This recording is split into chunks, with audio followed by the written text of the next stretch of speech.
The lawyers walked through the diner doors at exactly 10:47 a.m. on a Tuesday, their black suits cutting through the morning breakfast crowd like knives through butter. Amara Johnson was carrying a pot of coffee, refilling Mrs. Henderson's cup for the third time, when she noticed them. 3 men in expensive suits, followed by a 4th man in his early 30s wearing a navy blue blazer and an expression that made her stomach drop. Amara Johnson? The tallest lawyer's voice carried across the diner, and conversation stopped mid-sentence. Forks paused over plates of eggs. Coffee cups hung in the air. She set the coffee pot down on Mrs. Henderson's table with shaking hands. Yes. We need to speak with you about Harold Westbrook. The lawyer's face was stone, giving nothing away. It's urgent. The younger man in the blue blazer stepped forward. His jaw was tight, his dark eyes angry.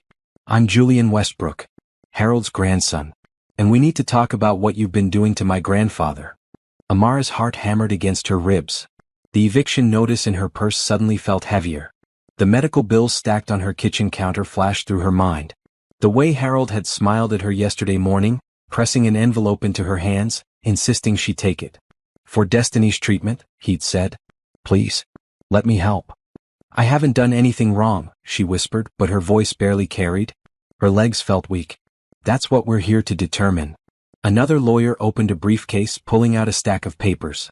We have documentation showing significant financial transfers from Mr. Westbrook's accounts to yours over the past 6 months. We need to discuss your relationship with our client. The diner had gone completely silent. Amara could feel every eye on her. Her coworker Brenda stood frozen by the kitchen door. Mr. Patterson, the owner, started walking toward them, his face concerned. Harold is my friend, Amara said, her voice stronger now despite the trembling in her hands. He's been coming here for months. I've never asked him for anything. Julian laughed, but there was no humor in it. Right. You just happened to befriend a wealthy, elderly man whose late wife left him a real estate empire worth millions. Convenient. Heat flooded Amara's face. Shame mixed with anger. It's not like that. Then explain the transfers. Explain why a waitress is receiving thousands of dollars from my grandfather. Julian's voice rose. Explain why an old man who barely knows you is paying your rent, your daughter's medical bills, and God knows what else. Julian. The oldest lawyer put a hand on the young man's shoulder. Let's handle this properly. But Julian shook him off. No. I want answers. My grandfather is 78 years old. He's vulnerable. And I will not stand by while someone takes advantage of him. Amara's eyes burned with tears, but she wouldn't let them fall. Not here. Not in front of everyone she worked with, everyone in her neighborhood who came to this diner. Harold offered to help me. I didn't ask. I would never. They all say that, Julian cut her off. Every person who preys on the elderly says they didn't ask. That the victim offered. It's textbook elder abuse. The words hit Amara like physical blows. Elder abuse. The room spun slightly. She grabbed the back of a chair to steady herself. This couldn't be happening. Harold was her friend. He'd sat with her on her worst days. He'd listened when she cried about Destiny's diagnosis. He'd held her hand when she showed him the eviction notice last month, tears streaming down her face as she apologized for being emotional. I need you to sit down, the tall lawyer said, gesturing to an empty booth. We have questions and we'd prefer to handle this civilly rather than involving the police at this stage. Police. The word made Amara's knees buckle slightly. She had a 6-year-old daughter at home with her neighbor. Destiny needed her. The medical appointments. The prescriptions. The special diet. If something happened to Amara, if she was arrested, what would happen to Destiny?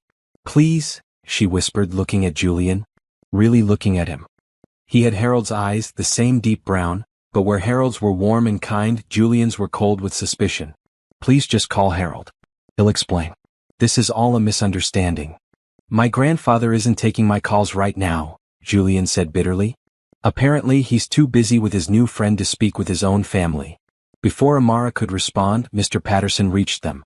What's going on here? Amara, are you all right? Sir, this is a private matter, one of the lawyers said.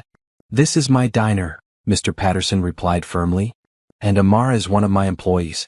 If you're accusing her of something, I have a right to know. We're not accusing, the tall lawyer said smoothly. We're investigating concerning financial transactions between Ms. Johnson and our client. Harold Westbrook, Mr. Patterson said, recognition crossing his face. The old man who comes in every morning. Sits at booth 7. That's him, Julian said. And apparently he's been funding Ms. Johnson's lifestyle for the past 6 months. Lifestyle? Amara's voice cracked. I work 60 hours a week. I take the bus because I can't afford a car. My daughter has a chronic illness that requires constant treatment. Harold offered to help because he's a kind person, not because I manipulated him. We'll see what the evidence shows, the lawyer said, opening his briefcase further. Now if you'll sit down we can begin. Amara looked around the diner. Mrs. Henderson looked concerned. Tommy, the cook, stood in the kitchen doorway with his arms crossed. Brenda had tears in her eyes. These people knew her. They knew she worked hard, that she was honest, that she struggled but never complained. But looking at Julian's face, at the lawyer's professional detachment, Amara realized none of that mattered. To them, she was just another person trying to take advantage of an old man. No matter what she said, they'd already decided she was guilty. The diner door opened again. Everyone turned. Harold Westbrook stood in the doorway, his silver hair neatly combed, wearing his usual cardigan over a pressed shirt. But his face was different than Amara had ever seen it. His jaw was set, his eyes blazing with an anger that transformed his usually gentle features into something formidable. Julian, Harold's voice cut through the diner like thunder. What the hell do you think you're doing? Have you ever been judged unfairly, accused of something you didn't do? Amara's world is about to turn upside down, but will the truth save her, or destroy everything she's built? Subscribe and comment below what you think happens next. Your support means everything to this story. The February morning 6 months earlier had been brutally cold. Amara arrived at the diner at 5:30 a.m., her coat thin against the wind, her fingers numb as she unlocked the side entrance. The early shift paid an extra $1 per hour and she needed every cent.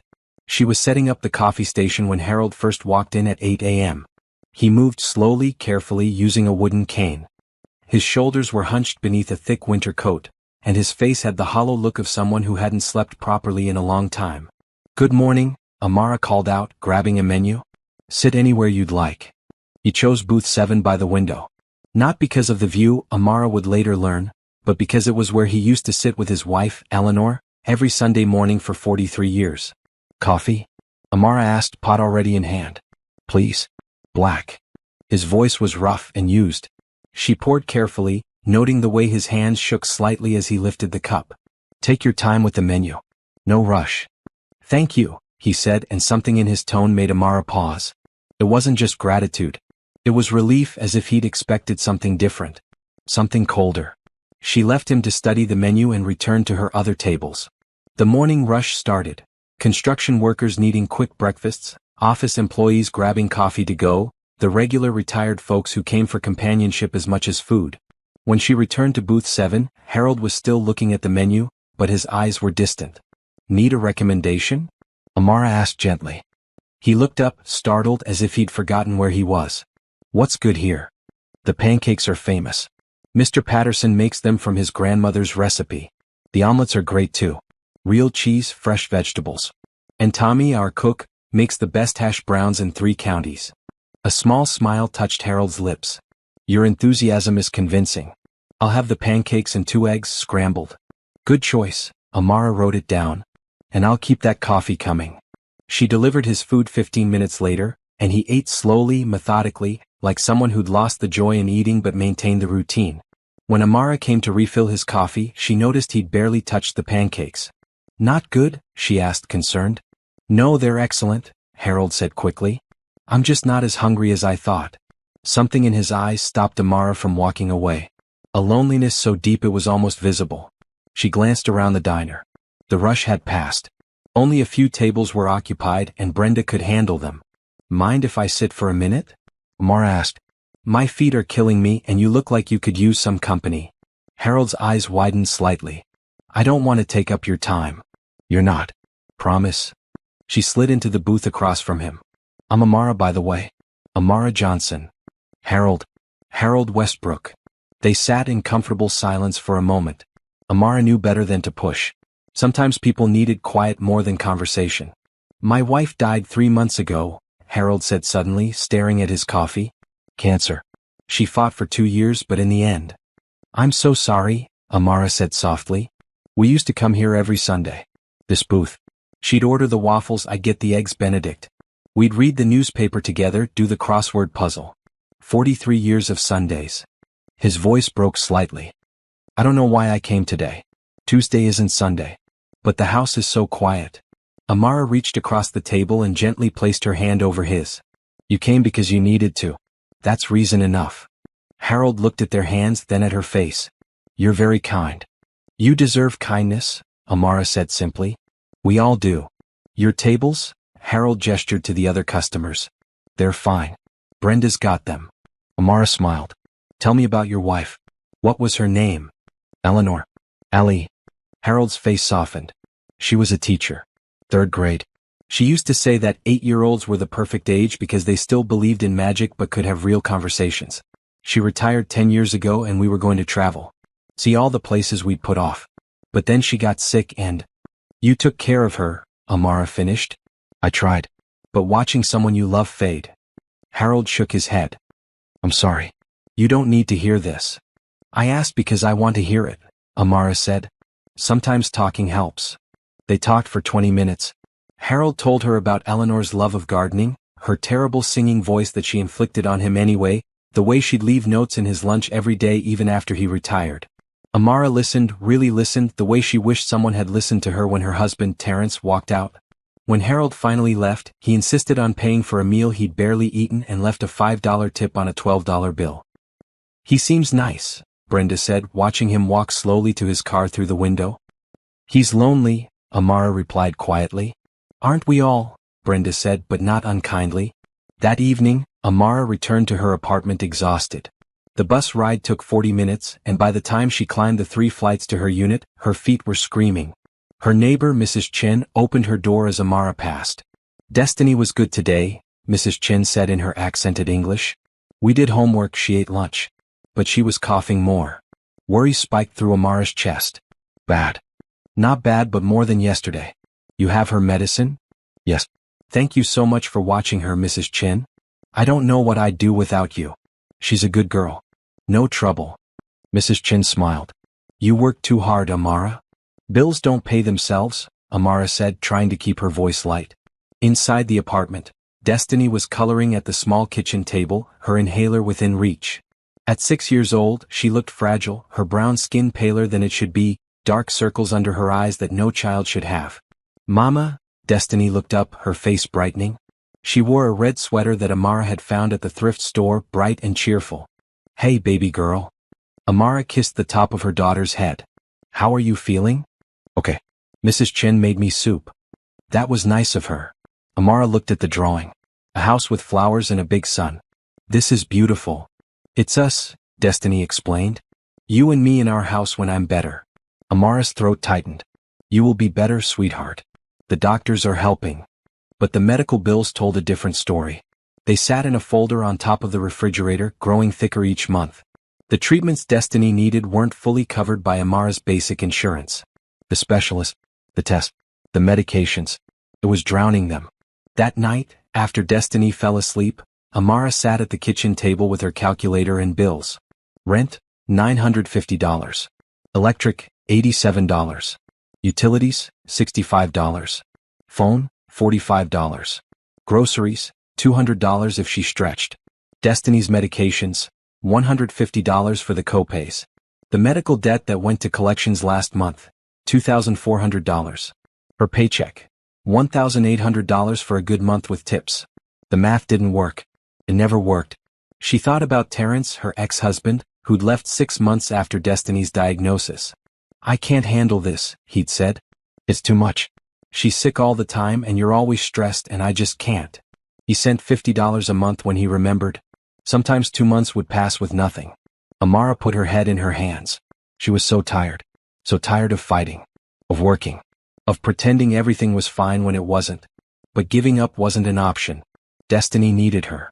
She went to bed at midnight and woke at 5 a.m. to do it all again. Harold came back the next day. And the day after that. Always booth 7. Always at 8 a.m. By the end of the week, Amara knew his order by heart. Pancakes, 2 scrambled eggs, black coffee, orange juice on Thursdays. He started staying longer, reading the newspaper, occasionally doing the crossword puzzle. Amara would sit with him during slow periods and their conversations grew deeper. She told him about Destiny, though not about the bills. She never mentioned the struggles. That wasn't why she talked to him. She talked to him because he listened, because beneath his grief was a sharp mind and a kind heart, because he made her laugh with stories about Eleanor's attempts to teach him to dance. She'd put on Sinatra and insist we practice, Harold said one morning. I have 2 left feet, but she never gave up. Even near the end, when she could barely stand, she'd make me hold her and sway to the music. That's beautiful, Amara said. I miss dancing, Harold admitted. Isn't that strange? I was terrible at it, but I miss it anyway. It's not the dancing you miss, Amara said gently. It's her. Yes, Harold agreed. Always her. By the end of February, Harold's face had changed. The hollow look had faded. He smiled more. He started ordering full breakfasts and actually finishing them. One day he brought Amara a book. I was cleaning out Eleanor's things, he explained. She loved children's books. This was one of her favorites. I thought your daughter might enjoy it. The book was The Secret Garden, beautifully illustrated, clearly expensive. Amara's first instinct was to refuse. But looking at Harold's hopeful face, she remembered the story's principle: accept with gratitude. Thank you, she said, emotion thick in her voice. Destiny will love this. Good, Harold said, looking pleased. Ellie would have wanted it to go to a child who'd appreciate it. Amara took the book home that night and Destiny's eyes went wide. It's so pretty, Mama. A friend gave it to me, Amara said. For you. They read it together, Destiny curled against Amara's side, and for that hour the bills and the sickness and the fear all faded. There was just a mother and daughter, lost in a story about a girl who found healing in a garden. That night Amara thought about Harold and felt grateful. Not for the gift itself, but for the reminder that kindness still existed in the world. She had no idea how much that friendship would come to mean, or how much it would cost them both before everything was over. March brought warmer weather and with it a routine solidified. Harold arrived at 8 a.m. every morning without fail. Rain, shine, or the one morning when snow came late and made the roads treacherous. He was there in booth 7 waiting for his coffee. You didn't have to come in this weather, Amara said that snowy morning, concerned. The roads are terrible. I have nowhere else to be, Harold said simply. And I look forward to my breakfast here. Just breakfast. Amara teased gently. And the company, Harold admitted with a small smile. Their friendship deepened naturally. Harold told Amara about his work history, how he'd started with one rental property 40 years ago and built it slowly into a real estate portfolio. Nothing fancy, he insisted. Small apartment buildings, a few commercial properties. Eleanor and I were careful with money. Saved more than we spent. Amara told him about her childhood in North Carolina, growing up with her grandmother after her mother died young. About meeting Terrence in college, how charming he'd been, how everything fell apart when things got difficult. Some people run from hard times, Harold observed. Says more about them than you. I keep telling myself that, Amara said. But some days it's hard not to wonder what I did wrong. You chose wrong. That's all. Doesn't make you wrong. Harold squeezed her hand across the table. You're doing an incredible job with your daughter. Anyone can see that. These conversations happened in stolen moments. 10 minutes here while the diner was quiet. 5 minutes there while Brenda covered her tables. Amara never neglected her work, but she prioritized Harold's well-being too. She noticed when he looked tired. When he seemed sad. When he needed to talk or needed quiet. Other regulars noticed too. Mrs. Henderson, who came in every Wednesday for the lunch special, commented on it. That old man really looks forward to seeing you. He's lonely, Amara explained. His wife died. He doesn't have much family. Well, you're good for him. He smiles now. When he first started coming, he looked like death warmed over. Amara also noticed things about Harold. The way his clothes, though clean and neat, were starting to look worn. How he'd button his cardigan wrong sometimes. Small signs that he was struggling with daily tasks. One morning in mid-March, she noticed his hands were shaking worse than usual as he tried to cut his pancakes. Let me help, she said quietly, not wanting to embarrass him. I'm fine, Harold said, but his voice was tight with frustration. I know. But humor me. Amara cut the pancakes into smaller pieces quickly, efficiently, then stepped back. There. Now they're easier to manage. Harold looked at her, and his eyes were suddenly wet. Thank you. Anytime. That same week, Destiny's school called Amara at work.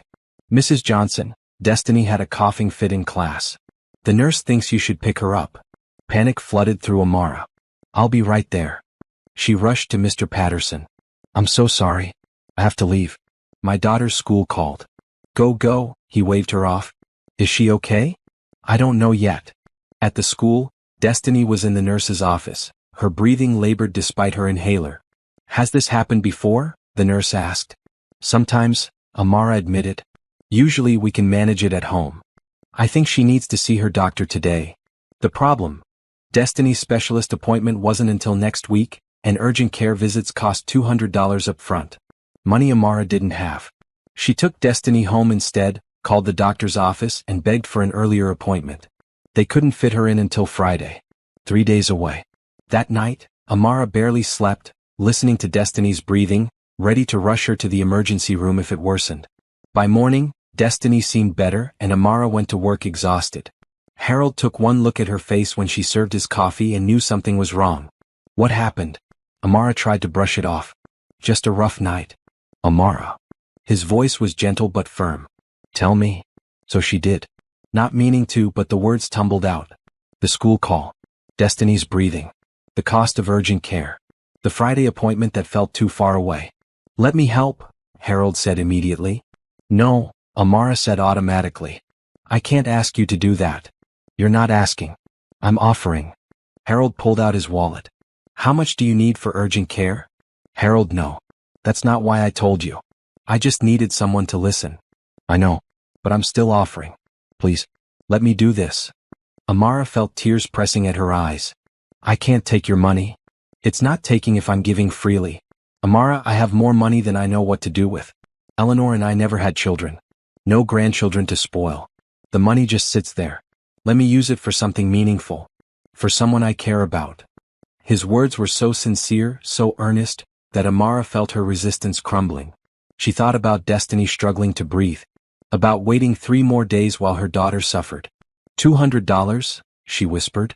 For the urgent care visit. Harold pulled out $300 bills. Take it. All of it. For the visit and medications. I can't. You can. And you will. Because your daughter needs it and I'm offering it freely. Harold pressed the bills into her hand. Please. It would make me happy to know I helped. Amara looked at the money in her hand, then at Harold's face. She saw genuine concern there. Genuine caring. And she remembered the story's principle. When offers are made, accept them with gratitude. Thank you, she said, her voice thick with emotion. Thank you so much. You have no idea what this means. I think I do, Harold said softly. Now go. Take your daughter to urgent care. Don't wait until Friday. Amara did. That afternoon, she took Destiny to the clinic, and the doctor prescribed a stronger inhaler and a course of antibiotics for a respiratory infection that had been developing. You did right bringing her in, the doctor said. This could have gotten worse. That night, tucked into bed with her new inhaler close by, Destiny looked up at Amara. I feel better, Mama. Good baby. That's good. Was it expensive? Don't worry about that. But I heard you on the phone. You were worried about money. Amara stroked her daughter's hair. A friend helped us. A very kind friend. Like an angel? Yes, Amara smiled. Just like an angel. The next morning, Amara came to work early and baked Harold a batch of cookies. Nothing fancy, just chocolate chip from a box mix but made with care. She presented them to him with his coffee. What's this? Harold asked, surprised. Thank you, cookies. I can't repay you with money, but I can bake. Harold bit into one and smiled. These are delicious. Better than Eleanor's, but don't tell her I said that. Your secret is safe with me. How's Destiny? Much better. The medication is working. You saved us, Harold. Really saved us. You would have figured it out, Harold said. You always do. I just made it a little easier. But it wasn't a little easier. It was everything. And Harold continued to help in small ways. A children's book here. A scarf there when he noticed Amara's was threadbare. A toy for Destiny. Small kindnesses that added up to something huge. Other diner staff noticed. That old man really likes you, Brenda said one day. We're friends, Amara replied. He's got money, Amara. You can tell by his watch, his car. If he wants to help, let him. I don't want him thinking I'm using him. You're not. Trust me, I've seen people who use folks. You're not one of them. You care about him as a person. That's different. Amara thought about that. She did care about Harold. Not because of his money, which she'd only recently realized he had. She cared because he was kind, because he listened, because he'd become a constant in her chaotic life. And maybe that was okay. Maybe friendship meant accepting help sometimes, just as it meant offering it. By the end of March, Harold brought Amara an envelope. Inside was a check for $500. "What's this for?" she asked, shocked. "Rent. Bills. Whatever you need. I know you're struggling, Amara. Let me help." "Harold, I can't. This is too much. It's not enough. Please. For my peace of mind. I lie awake at night worrying about you and Destiny. Let me help carry the burden." Amara looked at the check. At Harold's earnest face. At the kindness in his eyes that reminded her so much of her grandmother. "Okay," she said quietly. "Okay. Thank you. Thank you so much." She used the money to pay the electric bill that was 2 months overdue.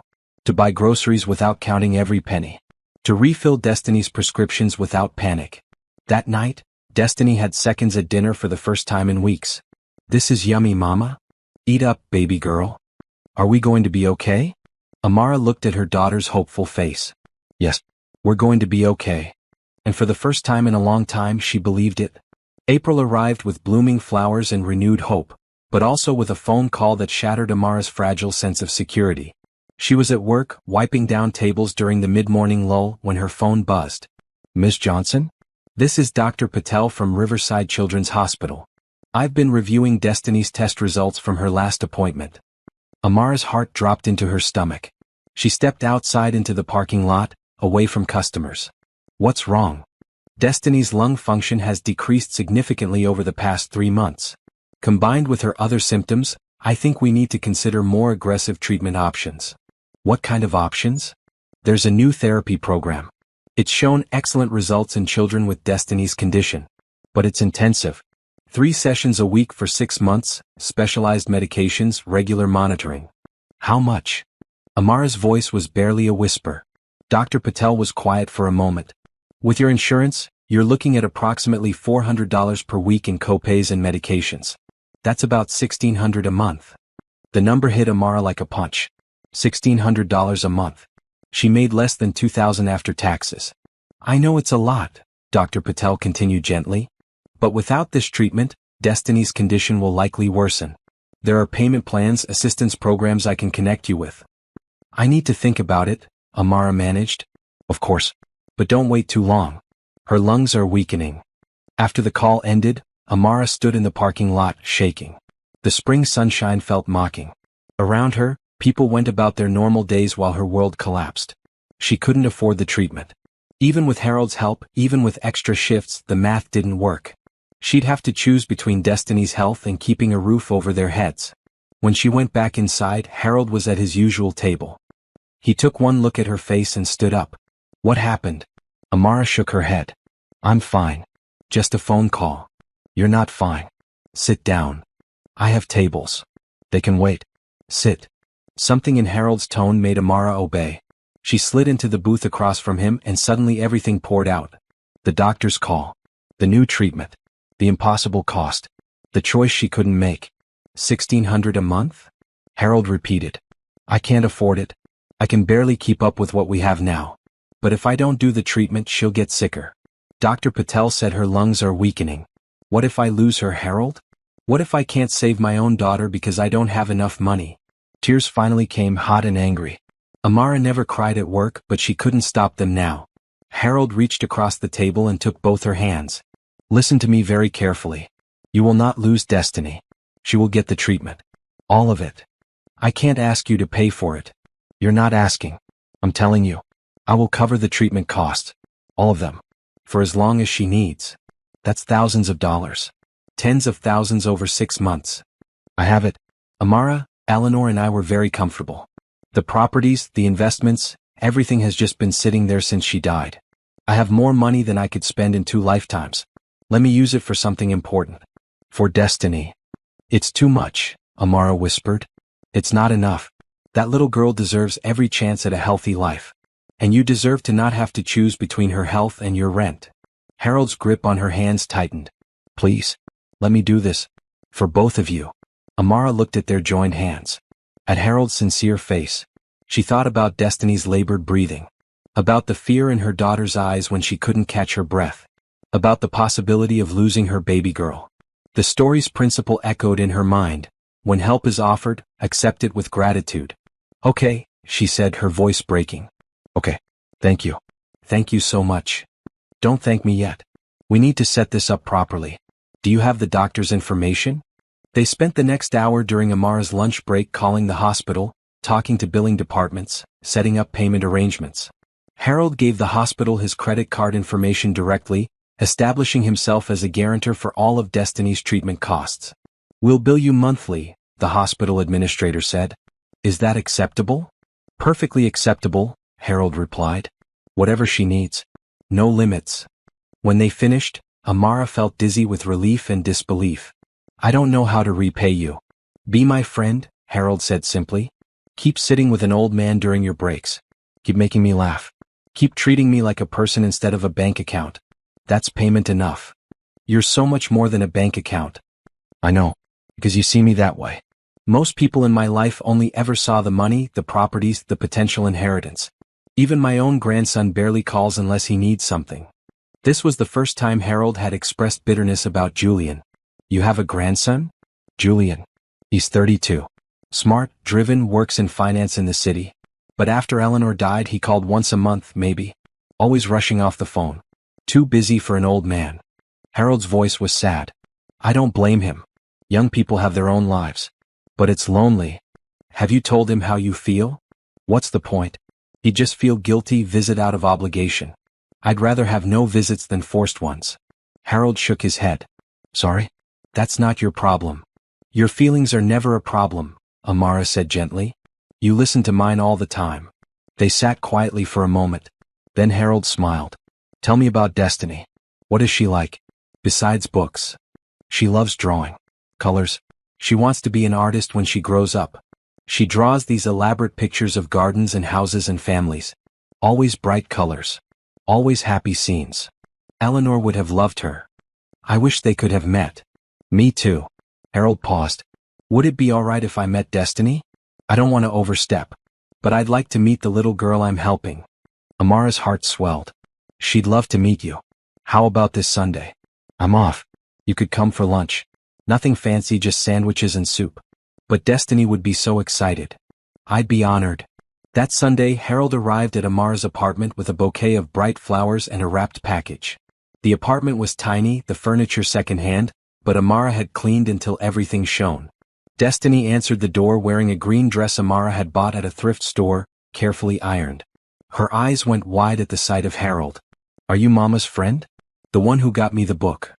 I am, Harold said, bending down to her level. You must be Destiny.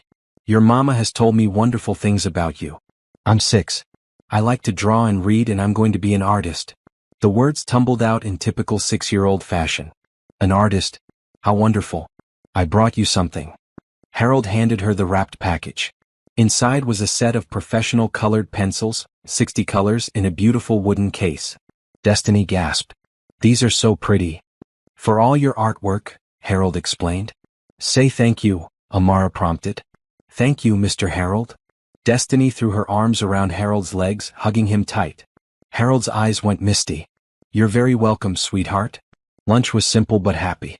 They ate sandwiches at the small kitchen table, and Destiny chattered about school, her friends, her favorite colors. Harold listened attentively, asking questions, genuinely interested. After lunch, Destiny showed Harold all her drawings. He praised each one, pointing out details she'd included, asking about her color choices. Watching them together, Amara felt something settle in her chest. This was what Destiny needed. Not just medical treatment but people who cared. Family, even if it wasn't traditional family. You have quite a talent, Harold told Destiny. Keep drawing. The world needs more artists. Will you come back? Destiny asked. To see my new drawings? I'd like that very much. From that day forward, Harold became part of their lives. He continued coming to the diner daily, but he also joined them for Sunday lunches. He came to Destiny's school art show. He sent funny cards in the mail. He became the grandfather Destiny had never had. And the treatment began. 3 days a week, Amara took Destiny to the hospital for her therapy sessions. The improvement was gradual but real. Destiny's breathing got easier. The coughing fits decreased. Her energy increased. The treatment is working beautifully, Dr. Patel said after 6 weeks. Her lung function is improving. Whatever you're doing, keep it up.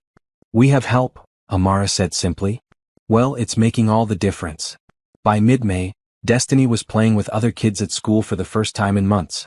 She drew pictures of Harold with their family, a tall old man with white hair standing next to a woman and a little girl, all holding hands under a bright yellow sun. That's us, Destiny explained. My family. Amara looked at the drawing and felt tears prick her eyes. It's perfect, baby. But not everything was perfect. Bills were still piling up. The eviction notice arrived in late May, 3 months behind on rent, pay or vacate within 30 days. Amara tried to hide it, but Harold noticed everything. What's that paper you keep checking? Nothing. Just bills. Amara. She showed him the eviction notice. I've been putting everything toward groceries and utilities. The rent keeps getting pushed aside. The landlord has been patient, but his patience is running out. Harold didn't hesitate. How much do you owe? $2,800. But Harold, you're already paying for Destiny's treatment. I can't ask for more. You're not asking. I'm offering. No child should lose her home while fighting to stay healthy. Give me your landlord's information. This is too much. You've already done so much. And I'll keep doing it. Because that's what people who care about each other do. They help. Harold's voice was firm. Please. Let me handle this. Amara thought about Destiny. About stability. About not having to pack up and move while her daughter was in treatment. Okay, she whispered. Okay. Thank you. Harold paid the back rent that week and 3 months forward. When the landlord called to confirm, he couldn't hide his surprise. Someone really paid all this? Yes, Amara said. You've got a good friend. I do. The best. That night she called Harold. The landlord confirmed payment. Harold, I don't have words. You don't need words. Just keep being you. Keep taking care of that beautiful daughter. That's all I need. But there was something different in Harold's voice. A tiredness Amara hadn't heard before. Are you okay? She asked. Just tired. Getting old, I suppose. Maybe you should see a doctor. Maybe. We'll see. They hung up and Amara felt a flicker of worry. But she pushed it aside. Harold was fine. He had to be. She didn't know that Harold's health was declining. That he'd been hiding his own symptoms, his own doctor's visits, his own concerns. She didn't know that time was running out. But she would find out soon enough. June brought summer heat and longer days, but it also brought changes in Harold. Subtle at first, then impossible to ignore. He started arriving at the diner later, at 8:30 instead of 8 a.m. His steps were slower, more careful. He'd forget his reading glasses and squint at the menu even though he ordered the same thing every day. Twice he called Amara Eleanor by accident, then caught himself with an embarrassed laugh. I'm sorry. My mind wanders these days. It's okay, Amara assured him. You miss her. That's natural. But worry not at her. One morning, Harold's hands shook so badly he couldn't hold his coffee cup without spilling.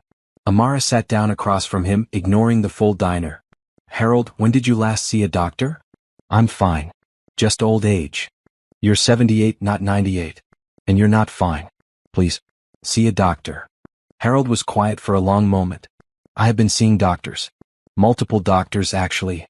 Amara's stomach dropped. What's wrong? My heart. It's not working as well as it should. They've put me on medication, changed my diet, all the usual things. But it's degenerative. It will get worse. Harold. Amara's voice broke on his name. I'm not telling you to upset you. I'm telling you because you deserve to know. You've become important to me, Amara. You and Destiny both. I need to make sure you're taken care of. We're not your responsibility. You're my family. The family I chose. That makes you absolutely my responsibility. Harold pulled out a folder from his bag. I've been talking with my lawyers. Setting things up.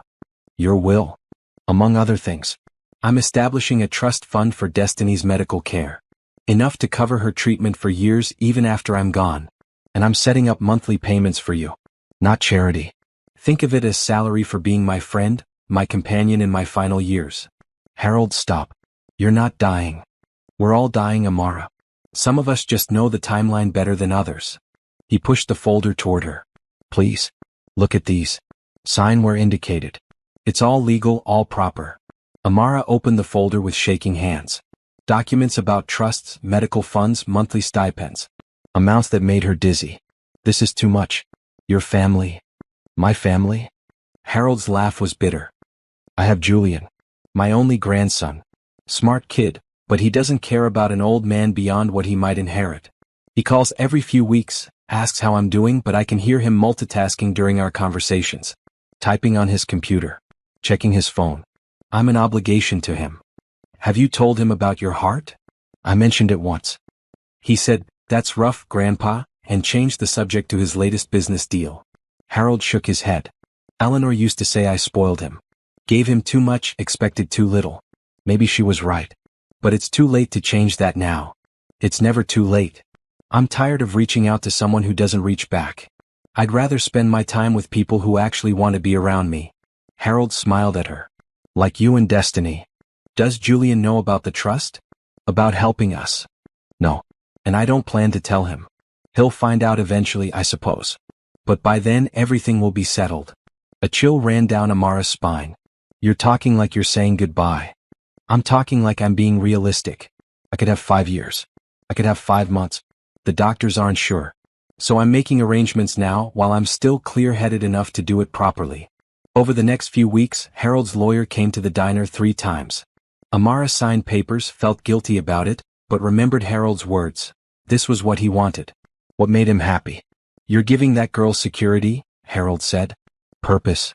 A reason to use my money for good instead of letting it sit in banks making other bankers rich. You could leave it to charity. I am leaving some to charity. Eleanor's favorite causes. But the bulk is going to people I care about. Destiny. A few others who were kind to us over the years. Julian will be angry. Julian will be fine. He has his own career, his own money. He doesn't need mine. But you do. Destiny does. And I want to give it to you. The summer progressed. Destiny's health continued improving. She was running now, playing, no longer the fragile child who couldn't catch her breath. Dr. Patel was amazed. Her lung function is almost normal. Whatever treatment protocol we're using, it's working better than I hoped. She's a fighter, Amara said. She has a good support system. That matters more than people realize. Harold continued his daily visits, but his appearances grew more sporadic. Some days he was sharp as ever. Other days he seemed confused, distant. He'd asked the same question twice. Forget what he'd ordered. One morning in late June he didn't come at all. Amara called his cell phone. No answer. She called his home number. No answer. Panic rising, she asked Mr. Patterson if she could leave early. It's an emergency. My friend, the old man who comes in every morning, he's not here and he's not answering. Go, Mr. Patterson said immediately. Take care of it. Amara had Harold's address from the legal documents. She took the bus across town to an upscale neighborhood she'd never visited. The houses were large, set back from the street, surrounded by perfect lawns. Harold's house was a 2-story colonial, painted pale yellow with white shutters. The lawn needed mowing. Newspapers were piled by the front door. Amara rang the doorbell. Knocked. Called out. Nothing. She tried the door. Unlocked. Harold? She called, stepping inside. It's Amara. I'm coming in. The house was dim, curtains drawn. It smelled stale and used. She found Harold in the living room, sitting in an armchair, staring at a photo of him and Eleanor on their wedding day. Harold? She rushed to him. Are you okay? He looked up slowly as if coming from far away. Amara? What are you doing here? You didn't come to the diner. I was worried. What day is it? Thursday. June 28th. Thursday, Harold repeated, confused. I thought it was Tuesday. Amara knelt in front of him. Harold, have you eaten today? He looked around vaguely. I'm not sure. Taken your medication? I don't remember. This was worse than she'd thought. I'm calling your doctor. No. I'm fine. Just tired. You're not fine. You forgot what day it is. You haven't eaten. You're not taking your medication. Amara pulled out her phone. I'm calling. And you're not arguing. Harold was too weak to argue. Amara called his doctor's office, explained the situation, and they advised taking him to the emergency room. I'll call an ambulance, Amara said. No ambulance. Too expensive. Harold, your heart. Then drive me. But no ambulance. Amara called a taxi. Couldn't afford it, but this was an emergency. At the hospital, Harold was admitted immediately. Tests showed his heart was functioning at 40% capacity. His medications needed adjusting. He was dehydrated and malnourished. He hasn't been taking care of himself, the doctor told Amara in the hallway. Does he live alone? Yes. He shouldn't. At this stage he needs monitoring. Either family or a care facility. He has a grandson. I can call him. Amara found Julian's number in Harold's phone. Took a deep breath. Dialed. Grandpa. Julian's voice was distracted. Is everything okay? This isn't your grandfather. I'm Amara Johnson. I'm a friend of Harold's. He's in the hospital. Silence. Then, what happened? His heart. He forgot to take his medication. He's going to be okay, but the doctors say he shouldn't be living alone anymore. Which hospital? Amara told him. Julian promised to come immediately. He arrived 2 hours later, still in his work clothes, a maroon tie loosened around his neck. He was tall, athletic, with Harold's eyes and a jawline that could cut glass. Handsome but cold. Where is he? Julian demanded. Room 412. He's sleeping now. Julian barely glanced at Amara as he rushed past. She followed more slowly, giving him space. Through the door, she watched Julian at Harold's bedside, his face a mix of worry and anger. When Harold woke, their conversation was tense. Why didn't you call me? Julian demanded. Why did a stranger have to call? I didn't want to bother you. Bother me? You're in the hospital with heart failure and you think that's bothering me? You're always busy. That doesn't mean I don't care. Julian's voice cracked. You're my grandfather. You're all I have left. Amara stepped into the hallway, giving them privacy. But she heard Harold's response. Then act like it. You call every few weeks for 5 minutes. You haven't visited in months. I had to collapse for you to show up. The argument continued, painful to overhear. Family dynamics Amara had no part in. She sat in the waiting area, checking her phone. Mrs. Chen had texted, Destiny was fine, don't worry. Julian emerged an hour later. He looked exhausted, aged beyond his 32 years. Thank you for calling me, he said stiffly to Amara. And for bringing him here. Of course. Harold is important to me. Something flickered in Julian's eyes. Suspicion? How do you know my grandfather? He comes to the diner where I work. We're friends. Friends? Julian repeated, his tone suggesting he didn't quite believe it. Yes, friends. Julian studied her for a long moment. I'm sure we'll be seeing more of each other. I'll be arranging care for my grandfather. It wasn't said warmly. It was a warning. Amara felt a chill but pushed it aside. Julian was just protective. That was natural. But as she left the hospital, she couldn't shake the feeling that something had shifted. That Julian's arrival meant trouble. She had no idea how right she was. The scene at the diner had frozen.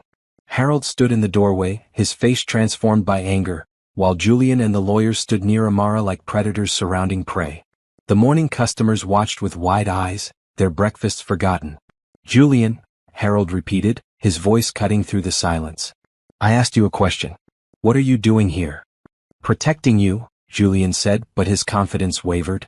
Grandpa, this woman has been taking advantage of you. We found evidence of large financial transfers, payments, gifts. You've given her thousands of dollars. Tens of thousands actually, Harold said calmly, walking further into the diner. He used his cane, but his steps were deliberate, steady. And every penny was given freely and with full knowledge of what I was doing. You're not well, Julian tried. Your heart condition, the medications, they can affect your judgment. My judgment is fine. Better than yours, apparently. Harold reached Amara and put a hand on her shoulder. This woman is my friend. She has shown me more kindness in 6 months than you've shown in 6 years. The lawyers exchanged uncomfortable glances. One of them, the tall one who'd done most of the talking earlier, cleared his throat. Mr. Westbrook, we're simply insuring. You're insuring nothing. Who hired you? Your grandson. He was concerned about potential elder abuse.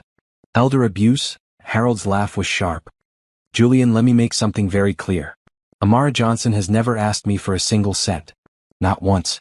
Every dollar I've given her has been offered freely because I wanted to help her and her daughter. She tried to refuse multiple times. I had to convince her to accept. People who manipulate the elderly are good at making it seem voluntary, Julian said, but his voice was less certain now. Manipulate. Harold's anger flared again. That woman works 60 hours a week trying to support a chronically ill child. She lives in a tiny apartment, takes the bus everywhere, skips meals to save money. When I found out about her situation, I chose to help. That's not manipulation. That's human decency. Amara stood silently, tears running down her face.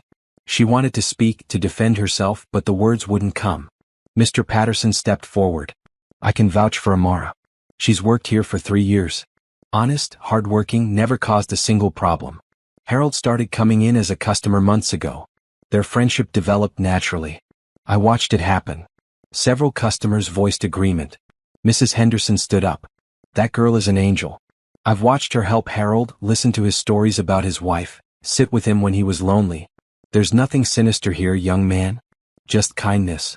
Julian looked around at the sea of defensive faces. His certainty cracked. But the money is mine to give as I see fit, Harold finished. And I see fit to help someone who treated me with dignity and compassion when I needed it most. After your grandmother died, I was drowning. Amara threw me a lifeline. She gave me a reason to get up in the morning, someone to talk to, someone who actually listened. Do you have any idea how lonely I've been? Grandpa, You call every few weeks. 5-minute conversations where you're clearly doing something else. When I told you about my heart condition, you said, "That's rough," and started talking about your job.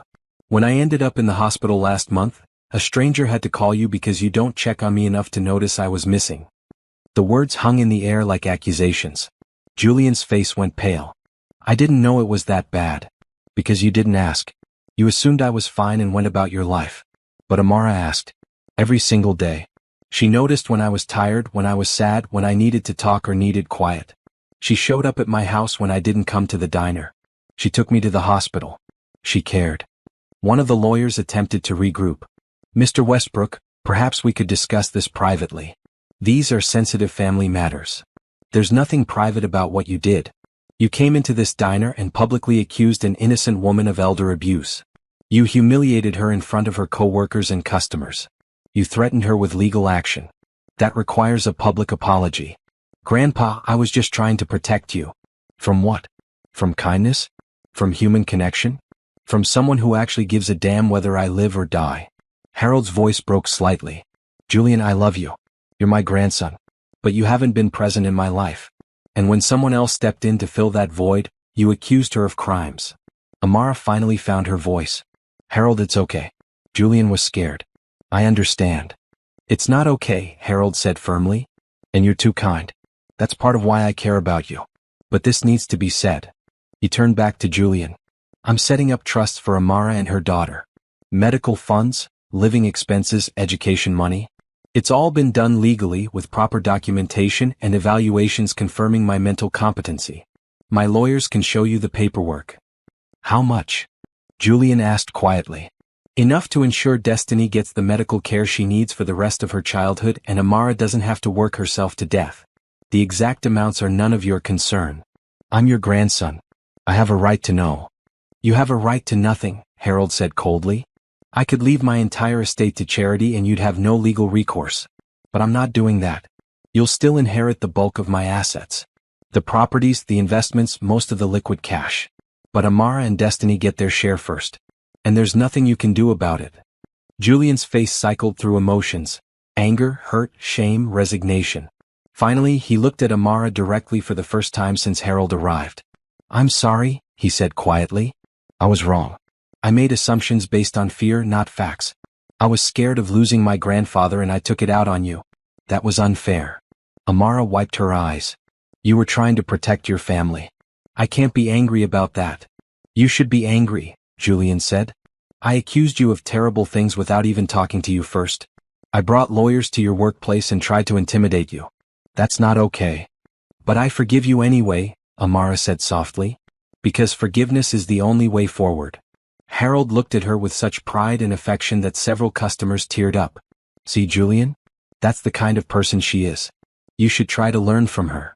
The lawyers were backing toward the door, clearly wanting to escape the situation. The tall one addressed Harold. Mr. Westbrook, given these circumstances, I think it's best if we withdraw from this matter. Agreed.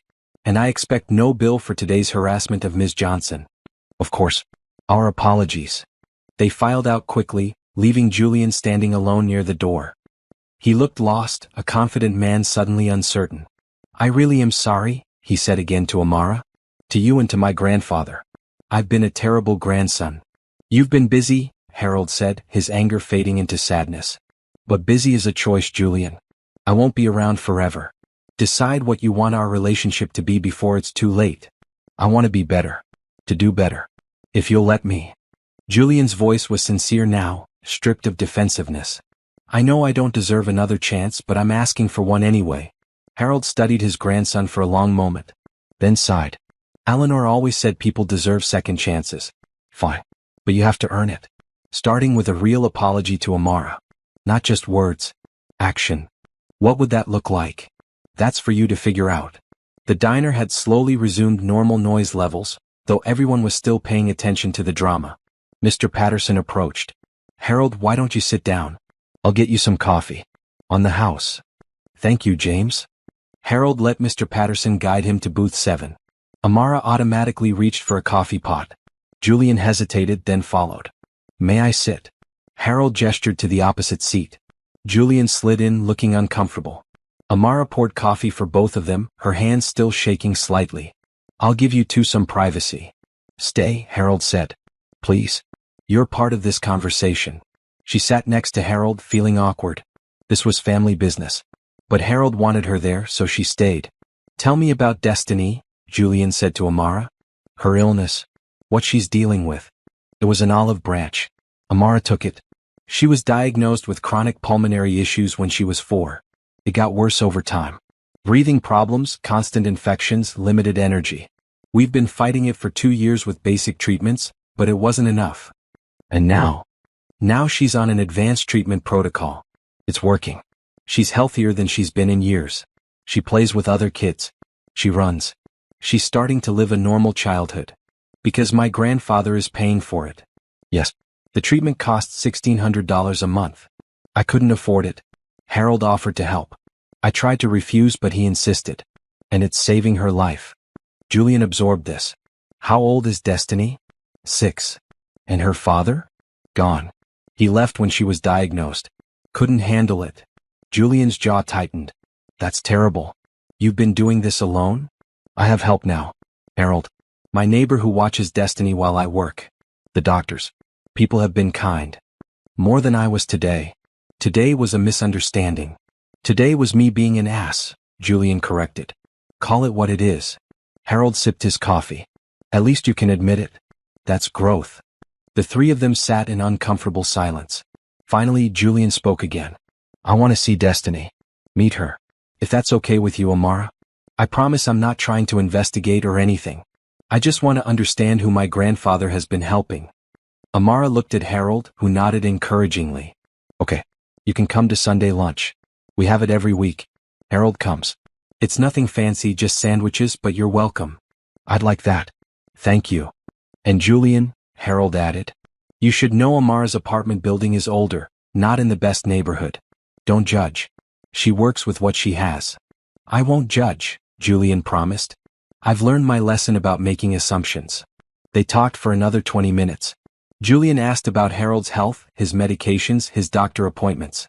Harold answered honestly. His heart was weak but stable with medication. He might have years, might have months.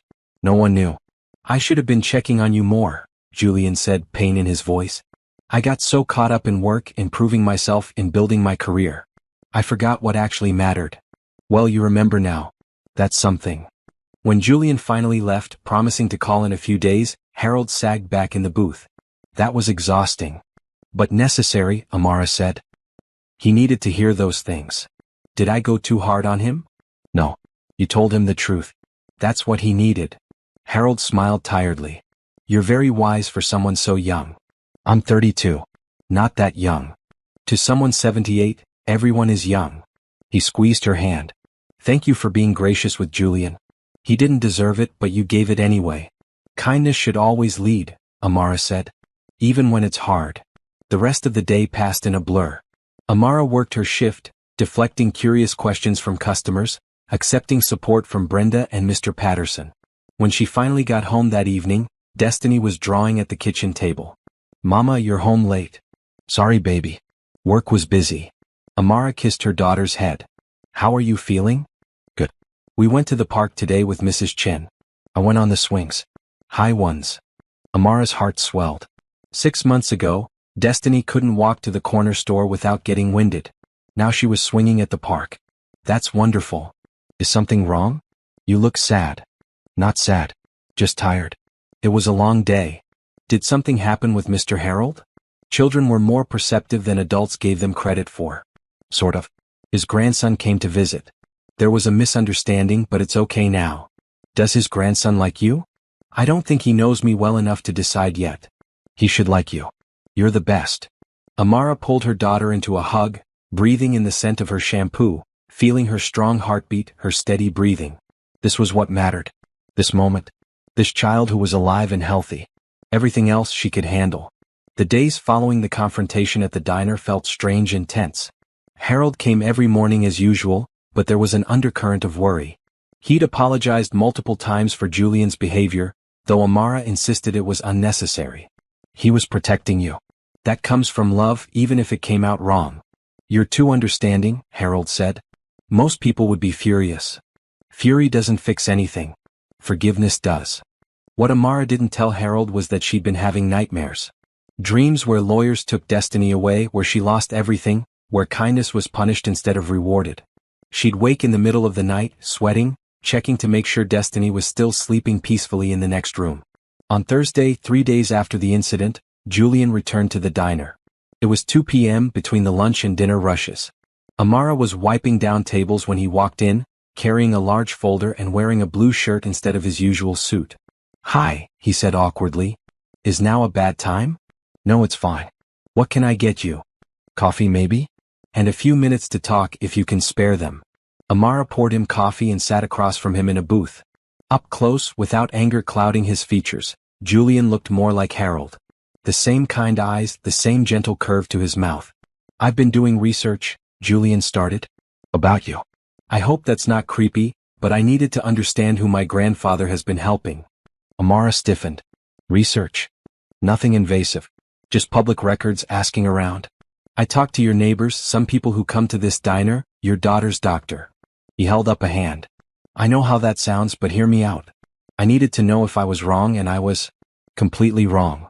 He opened the folder and pulled out several papers. "I talked to Mrs. Chen, your neighbor. She told me about the times you've helped her, translating documents when her English wasn't enough, driving her to appointments even though you don't have a car, just borrowing one from friends. She said you're the kindest person she knows." Amara didn't know what to say. Julian continued. "I talked to Mr. Patterson. He showed me your employment records. 3 years, never missed a shift unless Destiny was in the hospital. Always on time. Always professional. He said you once gave a homeless veteran your last $20 for a meal. He needed it more than I did. See, that's exactly what everyone said you'd say. I talked to Tommy, the cook. He said you tutor his daughter in math for free every Tuesday evening after your shift. I talked to Brenda, your coworker. She said when her car broke down last winter, you organized a collection among the staff and customers to help her with repairs. You donated the most even though you make the least." Amara felt tears prickling. "Why are you telling me this?" "Because I was wrong about you. Completely, totally wrong. You're not someone taking advantage of my grandfather. You're someone who gives to everyone even when you have nothing to give. And somehow, my grandfather recognized that and wanted to help you for once instead of you helping everyone else." He pulled out more papers. "I also talked to Dr. Patel. With your permission, which he got from you this morning." Amara remembered the call. Dr. Patel had asked if he could speak with Harold's grandson about Destiny's case. She'd agreed, not knowing why. "He told me about Destiny's condition. How severe it was. How the new treatment has been like a miracle. He said without it, Destiny would likely have needed a lung transplant within 2 years. The treatment your daughter is receiving costs nearly $20,000 per 6-month cycle. My grandfather is paying all of it." "I know how much it costs," Amara said quietly. "Do you know what it means? My grandfather is literally saving your daughter's life. And you tried to refuse his help. Multiple times according to him. That's not the behavior of someone trying to take advantage." Julian leaned forward, his eyes serious. "I came here today to apologize. Really apologize. Not just with words but with understanding. I understand now why my grandfather cares about you. You're a genuinely good person in a world that doesn't have enough of them. And instead of celebrating that he found you, I attacked you. I'm ashamed of myself." Amara wiped her eyes. "You were scared. I understand fear. Fear isn't an excuse for cruelty. I was cruel to you. I made accusations without evidence.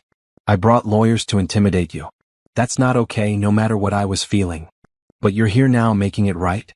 That counts for something. Julian smiled slightly. You're incredibly gracious. My grandfather was right about you. He pulled out one more paper. This is the documentation for your trust fund. My grandfather showed me everything. The amounts, the structure, the legal protections. It's all legitimate, all properly done. You're set up to receive monthly payments for the next 10 years, plus a separate medical fund for Destiny that will cover her treatment until she's 18. Amara looked at the numbers and felt dizzy. This is too much. It's not even a fraction of what my grandfather has. He's wealthy, Amara. Very wealthy. These amounts, while life-changing for you, are less than what he makes in interest each month from his investments. He can afford to be generous. But why me? Because you were kind when he was broken. Because you saw him as a person, not a bank account. Because you listened when no one else would. Because you showed him that life still had purpose after my grandmother died. Julian's voice grew thick with emotion. Because you did what I should have been doing, and I'll be grateful to you for that for the rest of my life. They sat in silence for a moment. Then Julian spoke again. The invitation still stands? For Sunday lunch? Yes. Come at noon. Harold will be there. I'd like to bring something. Flowers? Dessert? Destiny loves cookies. Any kind. Cookies it is. Julian stood, leaving money for the coffee. Thank you, Amara. For forgiving me when I didn't deserve it. For being the person my grandfather needed. And for letting me try to do better. After he left, Brenda came over. What was that about? Second chances, Amara said simply. Everyone deserves them. Sunday arrived with beautiful weather. Amara cleaned the apartment twice, nervous about Julian seeing where they lived. The building was old, the paint was chipped, the furniture was secondhand. But it was clean and filled with love, and Destiny's artwork covered every wall. Harold arrived first at 11:45, punctual as always. He brought flowers, bright yellow daisies that made Destiny squeal with joy. Mr. Harold, they're so pretty. For a pretty girl and her pretty mama, Harold said, bending down to hug Destiny. Julian arrived at noon exactly, carrying a pink bakery box and looking nervous. He wore jeans and a green polo shirt, casual in a way that suggested he'd thought carefully about not overdressing. Hi, he said when Amara opened the door. I brought cookies like you suggested. The bakery said these are popular with kids. Destiny peeked around Amara's legs, curious. Are you Mr. Harold's grandson? I am. You must be Destiny. Your mom told me you're an artist. I draw lots of things. Want to see? I'd love to. The ice broke immediately. Destiny dragged Julian to the kitchen table where her drawings were spread out. He exclaimed over each one, asking questions about her color choices, her subject matter. Watching them, Amara felt something ease in her chest. Harold caught her eye and nodded approvingly. Lunch was simple. Chicken salad sandwiches, fruit, chips. They ate at the small kitchen table that barely fit 4 people. Conversation flowed more easily than Amara expected. Tell me about your job, Amara said to Julian. I'm a financial analyst. Boring stuff really. I help companies manage their investments, plan their growth strategies. It's not boring, Harold interjected. He's very good at it. Made partner at his firm last year. Youngest person ever to do so. Julian looked embarrassed. Grandpa. What? I'm proud of you. Even if you're a workaholic who forgets to call his grandfather. I'm working on that, Julian said. I've blocked out Sunday afternoons. No work. Just family time. I'll believe it when I see it. After lunch, Destiny showed Julian her colored pencil set. Mr. Harold gave me these. They have 60 colors. 60? That's amazing. What's your favorite color to use? Purple. I'm drawing a purple garden. She pulled out her current project, an elaborate drawing of flowers and trees and butterflies, all in shades of purple. This is really good, Julian said sincerely. You have talent. Mama says if I practice I can be a real artist someday. Your mama is right. Watching Julian with Destiny, seeing his genuine interest and kindness, Amara felt her lingering worry dissolve. This was Harold's grandson. Family. And maybe, slowly, he could become part of their extended family too. As the afternoon wore on, Harold grew tired. I should head home. Rest a bit. I'll drive you, Julian offered immediately. My car is right outside. I can manage. Grandpa, let me help. Please. Harold looked at his grandson, really looked at him, and nodded. Okay. Thank you. After they left, Destiny helped Amara clean up. I like Mr. Julian. He seems nice. Do you think he'll come back? I hope so, baby. That night, After Destiny was asleep, Amara's phone rang. It was Julian. I just wanted to thank you again for today. Destiny is wonderful. You're doing an amazing job raising her. Thank you. That means a lot. And I wanted you to know I'm going to be around more. For my grandfather, yes, but also to help if you need anything. Not because I think you need rescuing, but because that's what family does. And Grandpa considers you family, which means I do too. Amara felt tears rise. We'd like that. Good. I'll see you next Sunday. And Amara? Thank you for giving me a second chance. Not everyone would. Everyone deserves a chance to do better. After hanging up, Amara sat in the quiet apartment, thinking about how life could change so quickly. How fear could transform into understanding, how anger could become friendship, how strangers could become family. She thought about Harold's kindness that started everything. About Julian's willingness to admit he was wrong. About Destiny sleeping peacefully in the next room, her breathing easy and unlabored. Hope, she realized, was a powerful thing. And kindness always led the way forward. The weeks following that Sunday lunch changed everything, though slowly and subtly. Julian kept his promise about blocking off Sunday afternoons. He showed up at Amara's apartment every week, always bringing something.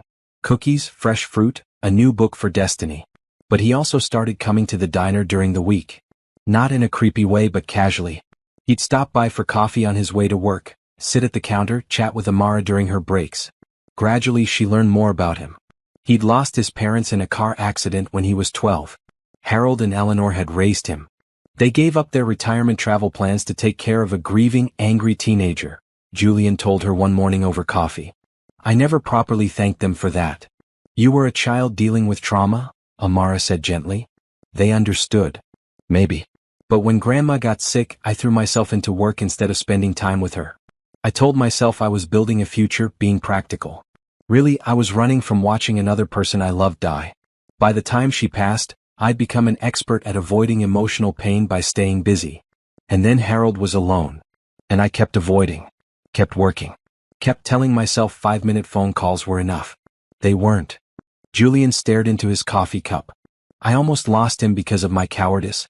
If you hadn't been there, if you hadn't noticed he wasn't taking care of himself, he could have died alone in that house. Amara reached across the counter and squeezed his hand. But he didn't. And you're here now. That's what matters. You're very forgiving. I believe in second chances. And third chances. As many as it takes. Julian smiled, and Amara noticed it reached his eyes this time. He was slowly relaxing around her, becoming less the defensive grandson and more just a person trying to do better. One afternoon, Julian asked if he could visit Destiny's hospital therapy session. I want to understand what she's going through. What my grandfather has been helping with. Amara checked with Destiny first. A man wants to watch your therapy. Mr. Harold's grandson. Is that okay? Will he be sad? Some grown-ups get sad when they see me with the machines. Maybe a little. But I think he needs to see it. Okay. He can come.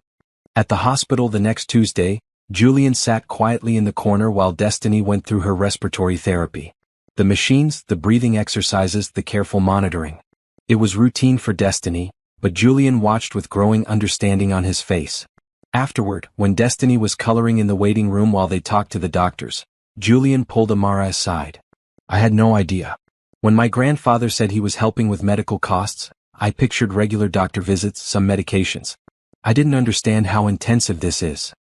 3 times a week for 6 months, Amara confirmed. Then we'll evaluate and see if she needs to continue. And if you hadn't been able to afford it? Her condition would have worsened. Maybe slowly, maybe quickly. We'd have ended up in emergency rooms, dealing with crises, possibly needing surgery or transplants. Dr. Patel said this preventive treatment is saving her from that future. Julian was quiet for a long moment. Then, my grandfather is a hero. He really is. And so are you. Raising her alone, working constantly, never giving up. That's heroic too. Amara felt her cheeks warm. I'm just doing what any mother would do. No, not any mother. A special one. The compliment hung in the air between them, and Amara felt something shift. A new awareness. She pushed it aside. Julian was Harold's grandson. This was complicated enough without adding romantic feelings. But over the following weeks, that awareness grew harder to ignore. The way Julian started lingering at the diner after other customers left. How he'd text her funny articles or pictures he thought she'd enjoy. How he'd started bringing coffee for both of them in the mornings, remembering that she took it with cream and 1 sugar. Brenda noticed. That man is interested in you. He's just being friendly. Girl, that's not friendly. That's interested. He looks at you like you hung the moon. He's Harold's grandson. It would be weird. What? Harold would probably love it. 2 people he cares about getting together. We're not getting together. We're barely friends. But Brenda just smiled knowingly. The truth came out on a Wednesday evening in late July. Amara had finished her shift and was waiting for the bus when Julian's car pulled up. Need a ride? He called through the window. I take the bus. It's fine. I know you take the bus. But I'm offering a ride. It's hot, you're tired, and I'm going your direction anyway. It wasn't true. His apartment was in the opposite direction. But Amara was tired, and the thought of the air-conditioned car was tempting. Okay. Thank you. They drove in comfortable silence for a few minutes. Then Julian spoke. I've been meaning to tell you something. About my research into you. Amara tensed. Okay. I talked to your ex-husband. You what? She spun to face him. I tracked him down. Called him. Told him I was looking into your character and wanted to hear his perspective. Julian, you had no right. I know. And I'm sorry. But I needed to understand the full picture. And what he said told me everything I needed to know about him and about you. What did he say? That you were difficult. That Destiny's illness made you crazy. That you wouldn't listen when he said you needed to accept she might not get better. That you wasted money on doctors and treatments that weren't working. That he left because you were destroying yourself and he couldn't watch it. Anger flooded through Amara. He said that. Yes. And then I asked him how much child support he pays. He said $50 a month when he remembers. I asked when he last saw his daughter. He said it had been about a year. Too painful to see her sick. I asked if he knew she was doing better now. He didn't. He didn't even know about the new treatment. Amara's hands were shaking. She pressed them against her legs. Then I told him exactly what I thought of him. That he abandoned a woman who needed support and a child who needed her father. That he was a coward who ran when things got hard. That Destiny was thriving now, beautiful and talented and smart, and he was missing it because he couldn't handle discomfort. Julian's voice was hard. He hung up on me. You shouldn't have called him. Probably not. But I'm glad I did. Because it confirmed what I already knew. You're raising an amazing child alone because her father was too weak to stay. You're working yourself to exhaustion because he won't help. You're fighting every day for her future while he pretends she doesn't exist. And somehow you're not bitter or angry. You're still kind, still hopeful, still believing the best in people. Tears were running down Amara's face now. I don't know what to say. You don't have to say anything. I just wanted you to know that I see you. Really see you. And I think you're incredible. They sat at a red light. Julian reached over and took her hand. I also want you to know that my grandfather isn't the only Westbrook who cares about you. Amara's heart stuttered. Julian? I'm not asking for anything. I know this is complicated. My grandfather, Destiny's health, everything you're dealing with. I just wanted to be honest. He squeezed her hand gently. I think about you constantly. I look forward to Sundays because I get to see you. I come to the diner too often because being near you makes my day better. And I know it's too soon and maybe inappropriate, but I needed to tell you. The light turned green. Julian let go of her hand and drove. Amara stared out the window, her mind spinning. When they reached her apartment, she turned to him. I care about you too. But I'm scared. Of what? Of getting hurt again. Of Destiny getting attached and losing another father figure. Of complicating my friendship with Harold. Of everything falling apart. All reasonable fears, Julian said. So we'll take it slow. No pressure. Just spending time together, getting to know each other better. And if it grows into something more, we'll figure it out together. What about Harold? Grandpa already asked me about my intentions toward you. He did. Last Sunday. He pulled me aside and said, if you hurt that girl, I'll haunt you when I'm dead. Then he laughed and told me you deserved someone who'd put you first. He basically gave me his blessing, assuming I don't screw it up. Amara couldn't help but laugh. That sounds like Harold. So? Julian looked at her hopefully. Can we try? Slowly, carefully, but actually try. Amara thought about Terrence, about the pain of being left. Then she thought about Julian showing up every Sunday, bringing cookies for Destiny, listening to Harold's stories with genuine interest, texting her funny things just to make her smile. Okay, she said quietly. We can try. Julian's face lit up. Yeah. But slow. Really slow. Slowest pace ever. Glacial. Geological timescale slow. She laughed again and he grinned at her. There's that smile. I love that smile. Don't make me regret this. I won't. I promise. When Amara got upstairs, Mrs. Chen was sitting with Destiny. After the neighbor left, Destiny looked at her mother curiously. Why are you smiling? Am I smiling? A lot. Did something good happen? Amara hugged her daughter. Yeah, baby. Something good happened. That night, lying in bed, Amara thought about the past few months. How Harold had walked into the diner and changed everything. How Julian had gone from antagonist to potential partner. How Destiny was healthy and happy and growing stronger every day. Life was strange and surprising. Full of unexpected turns. But sometimes those turns led to beautiful places. She fell asleep smiling, hopeful about the future in a way she hadn't been in years. August brought sweltering heat and the 6-month mark of Destiny's treatment. Dr. Patel scheduled a comprehensive evaluation to assess her progress and determine next steps. Amara, Harold, and Julian all accompanied Destiny to the hospital for the appointment. In the waiting room, Destiny colored while the adults talked quietly. Harold looked friendlier than he had in the spring, his skin papery, his movements careful. But his eyes were bright with interest as Julian described a new investment strategy. You're sounding more like the Julian I used to know, Harold said. Before you became all work and no life. I'm trying to find balance. Better late than never. When Dr. Patel called them in, Destiny skipped ahead, comfortable in the hospital setting after months of regular visits. The doctor pulled up her charts, comparing current lung function tests to those from 6 months ago. This is remarkable, Dr. Patel said. Destiny's lung capacity has improved by 40%. Her oxygen saturation is consistently normal. The chronic inflammation has resolved. This is honestly better than I hoped. So the treatment worked? Amara asked, barely daring to hope. It worked beautifully. Destiny, you're doing amazing. How do you feel? Good. I can run now without getting tired. And I don't cough as much. That's wonderful. Now here's my recommendation. We're going to taper the intensive treatment. Instead of 3 times a week, we'll do once a week for 3 months. Then every other week for 3 months. If she remains stable, we can move to monthly monitoring. She'll stay on maintenance medication, but the hard part is over. Amara felt tears flooding her eyes. She's really better? She's really better. You did it, Destiny. You fought hard and you won. Harold put his arm around Amara's shoulders. Julian squeezed her hand. Destiny looked confused about why everyone was crying. Happy tears, baby, Amara explained. These are very happy tears. After the appointment, they went to Destiny's favorite restaurant to celebrate. It was a family diner chain, nothing fancy, but Destiny loved their pancakes. They ordered a feast: pancakes, burgers, milkshakes, fries. Can I have extra whipped cream? Destiny asked.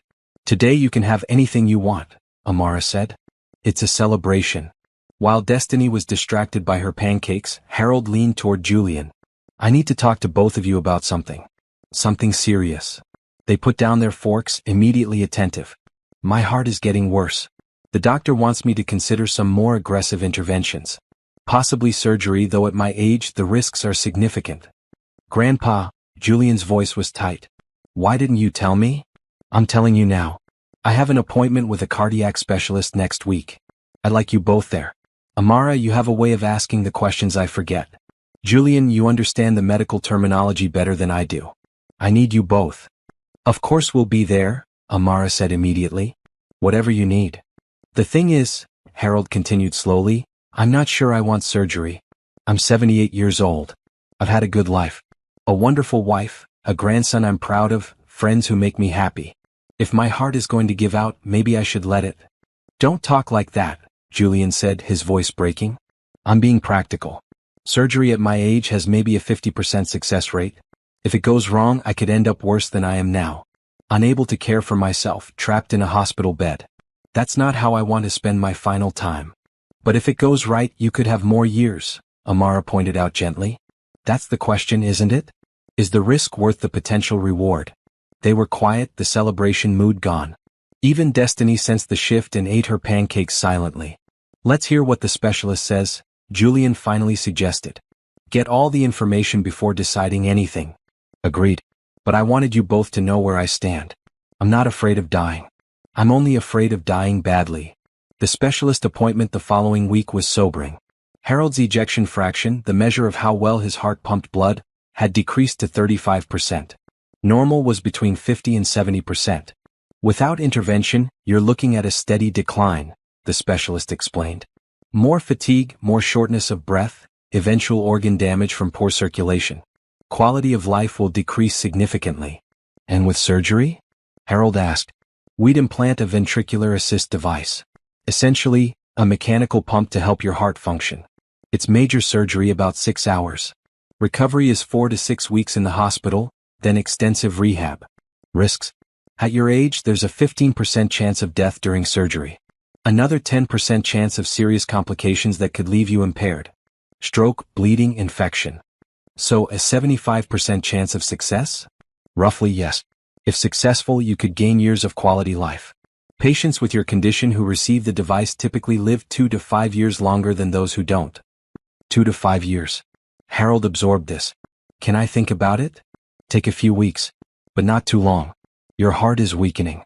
The sooner we intervene, the better the outcome. In the parking lot afterward, Julian was openly crying. I can't lose you, Grandpa. Not when we just found each other again. You won't lose me. Whether I have surgery or not, I'll always be with you. Eleanor taught me that. She's been gone over a year, but I still feel her presence every day. That's not the same as having you here. Harold hugged his grandson. I know, but you'll be okay. You have Amara and Destiny now. A new family. You won't be alone. I don't want a new family. I want my grandfather. You can have both. Amara drove Harold home that day. Julian followed in his own car, neither man willing to leave the other alone. At Harold's house, they made tea and sat in the living room where pictures of Eleanor covered every surface. Tell me what you're thinking, Amara said to Harold. Really thinking, not what you think we want to hear. Harold was quiet for a long time. I'm tired. Bone tired. The kind of tired that sleep doesn't fix. I wake up every morning and everything hurts. My chest, my back, my legs. Moving takes effort. Breathing takes effort. I look at that surgery with its 6-hour duration and 6-week recovery, and I'm exhausted just thinking about it. But if it gives you more time, Julian started. More time for what? More pain? More decline? More watching my body fail? More time with us, Amara said softly. More Sunday lunches. More watching Destiny grow up. More stories about Eleanor. More life. Harold looked at her, then at Julian. That's the only thing that makes me consider it. You too, Destiny. Not wanting to leave you. Then don't, Julian pleaded. Have the surgery. Fight for those extra years. Let us take care of you during recovery. Let us help. And if the surgery goes wrong? If I end up in a coma or paralyzed or brain damaged? Then we'll still be there, Amara promised. Whatever happens, you won't be alone. Harold's eyes filled with tears. I don't deserve you too. You're wrong, Julian said. We don't deserve you. You saved Destiny's life. You brought Amara into our family. You taught me what actually matters. Everything good in my life right now traces back to you. Mine too, Amara agreed. You gave me hope when I had none. You showed me kindness when I was drowning. You let me keep my daughter. I owe you everything. You owe me nothing. You gave me a reason to keep living when Eleanor died. That's a debt I can never repay. They sat together as afternoon faded to evening. Made dinner together, simple pasta that no one ate much of. Talked about memories, about Eleanor, about the future they hoped to have. Finally, Harold made his decision. I'll do the surgery. Not for me but for you. Because you asked and because the love I feel for you both makes me want to fight. Even when I'm tired. Even when I'm scared. Love is worth fighting for. Julian grabbed his grandfather in a fierce hug. Thank you. Thank you for fighting. Amara joined the embrace, the three of them standing in Harold's kitchen, holding each other, bound by something deeper than blood. Family by choice. Family built on kindness and hope and love. The surgery was scheduled for September 15th. 4 weeks away. Harold insisted on keeping to their routine. Daily breakfast at the diner, Sunday lunches, Destiny's therapy appointments. Living life fully until the surgery date arrived. No moping, he declared. No treating me like I'm already gone. We're going to enjoy every day. And they did. Those 4 weeks were filled with laughter and love and making memories. Julian took time off work, something he'd never done before. They went to the park with Destiny. Visited the botanical gardens Eleanor had loved. Made elaborate Sunday dinners instead of simple sandwiches. Harold told stories about Eleanor that he'd never shared before. About their first date, when he'd been so nervous he spilled wine on her dress and she'd laughed instead of getting angry. About their wedding night when they got lost driving to their hotel and ended up sleeping in the car. About the miscarriages, 3 of them, and how they grieved together and eventually accepted they wouldn't have biological children. That's when we took in Julian, Harold explained. Your parents had just died and you were so angry at the world. But Eleanor saw through your anger to the pain underneath. She loved you immediately. We both did. Julian wiped his eyes. I never told her thank you enough. For taking me in. For loving me. She knew. Trust me, she knew. On September 14th, the night before surgery, they had one final dinner at Amara's apartment. Destiny had made a card with drawings of Harold at different stages. Harold at the diner, Harold in the park, Harold at Sunday lunch, Harold smiling. This is for when you're in the hospital, Destiny explained. So you remember to come back to us. Harold looked at the card, at this 6-year-old who'd become like a granddaughter to him, and broke down crying. I'll remember, sweetheart. I promise I'll remember. That night, after Destiny went to bed, the 3 adults sat in the small living room and talked about everything and nothing. About hopes and fears.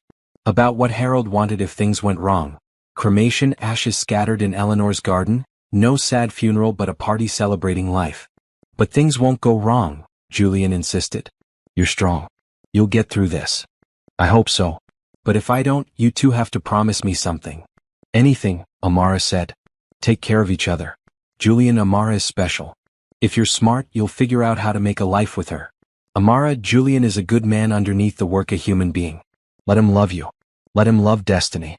And both of you remember me with joy, not sadness. I lived a good life. I have no regrets. They promised, both crying, holding his hands as the night deepened into early morning. At 5 a.m. they drove to the hospital together. Harold checked in, signed forms, changed into a hospital gown. The surgical team came to prep him, explaining procedures one final time. 6 hours, the surgeon said. We'll update you every 2 hours. Harold hugged Julian, then Amara. See you on the other side. See you soon, they chorused. And then he was wheeled away and all they could do was wait. The waiting room at Riverside General Hospital had uncomfortable chairs and fluorescent lighting that made everyone look sallow. Amara and Julian sat side by side, hands clasped, watching the clock tick forward with agonizing slowness. Mrs. Chin had Destiny for the day. You focus on your friend, she'd insisted. Destiny will be fine with me. The first update came at 7 a.m., 2 hours into surgery. A nurse in blue scrubs appeared. The procedure is going well. He's stable. 2 more hours at least. Julian nodded, unable to speak. Amara squeezed his hand tighter. They tried to pass time. Julian bought terrible coffee from the vending machine. Amara called Mrs. Chen to check on Destiny. They attempted to read magazines but couldn't focus on the words. What if something goes wrong? Julian whispered at one point. Then we deal with it. Together. But nothing will go wrong. Harold is strong. He's 78 with a failing heart. He's stubborn as a mule and has reasons to live. That counts for a lot. The second update came at 9 a.m. Same nurse, same message. Still going well. Getting close to finishing. By 11 a.m., Amara was pacing. Julian had given up on sitting and stood by the window, staring out at the parking lot without seeing anything. Finally, at 11:37 a.m., the surgeon appeared. Still in his surgical cap and scrubs, looking tired but satisfied. The surgery was successful. Julian and Amara both started crying immediately. The surgeon smiled. Mr. Westbrook is a fighter. The device is in place and functioning well. His heart responded better than we hoped. He's being moved to the ICU now. He'll be sedated for the next 12 hours, but barring any complications, I'm optimistic about his recovery. Can we see him? Julian asked. In about an hour, once he's settled in the ICU. 2 visitors at a time, 5 minutes each hour for today. Tomorrow we can be more flexible. They waited another hour that felt like 10. Finally, a nurse led them to the ICU.